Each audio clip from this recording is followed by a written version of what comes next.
About 3 or 4 years ago, we had a couple of physician suicides, and we felt like that we ought to see if we could get this changed.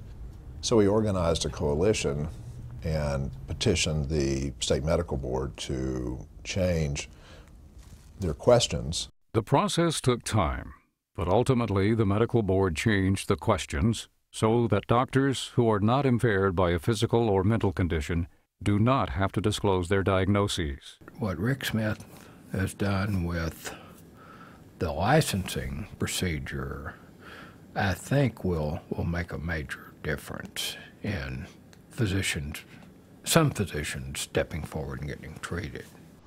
Dr. Alice Flaherty is one of those physicians who stepped forward and got treatment. I sometimes think that I was the only person in medical school who actually believed the lecturers when they said there's no stigma attached to mental illness.